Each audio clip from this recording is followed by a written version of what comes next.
Assalamualaikum warahmatullahi wabarakatuh. Kenalkan, nama saya Asmaranda Farialdi Danova dengan NPM 020423111084.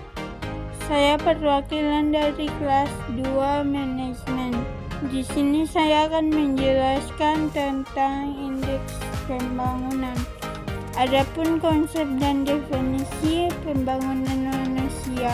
Indeks pembangunan manusia adalah pengukuran tahap hidup, pendidikan, dan standar hidup untuk seluruh negara.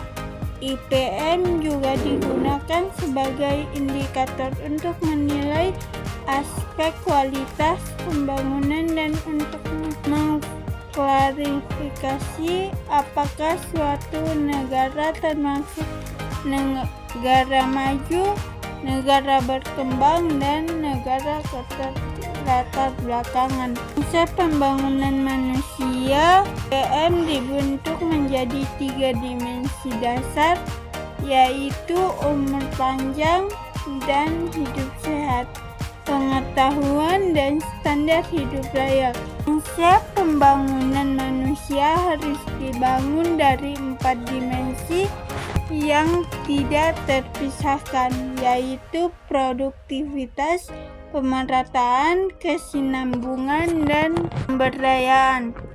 Adapun penjelasan masing-masing, produktivitas masyarakat yang harus mampu untuk meningkatkan produktivitas mereka dan berpartisipasi penuh dalam proses mencari penghasilan dan lapangan pekerjaan.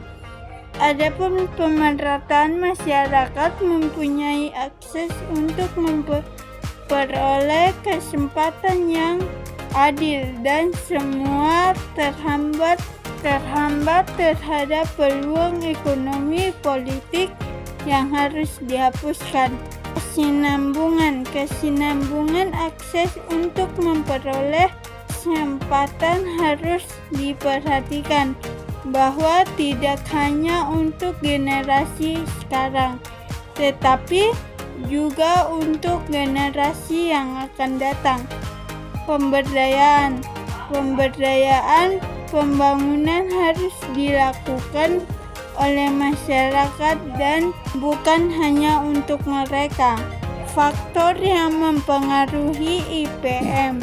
Adapun faktor-faktor yang mempengaruhi indeks pembangunan manusia di Indonesia antara lain, yang pertama ada pendapatan, yang kedua pertumbuhan ekonomi, yang ketiga rasio ketergantungan, yang keempat konsumsi rumah tangga untuk makanan, yang kelima anggaran pendidikan atau APBN, yang keenam anggaran kesehatan, yang ketujuh lokasi tempat tinggal, yang ke-8 penduduk miskin. Adapun keterkaitan IPM dengan pembangunan ekonomi.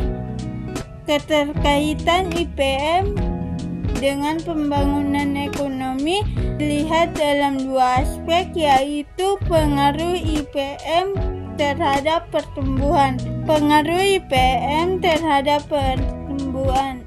IPM digunakan untuk mengukur kualitas hidup dan pendidikan rakyat. IPM digunakan untuk mengukur kualitas hidup dan pendidikan yang mengakibatkan pemerataan kemampuan kerja. Hal ini dapat mempengaruhi pertumbuhan ekonomi serta kemampuan rakyat yang lebih tinggi, mempengaruhi produktivitas ekonomi. Adapun yang kedua, adapun aspek pertumbuhan ekonomi terhadap IPM. Pertumbuhan ekonomi terhadap IPM melalui pengetahuan pendapatan rakyat, peningkatan pendidikan, dan peningkatan tarif.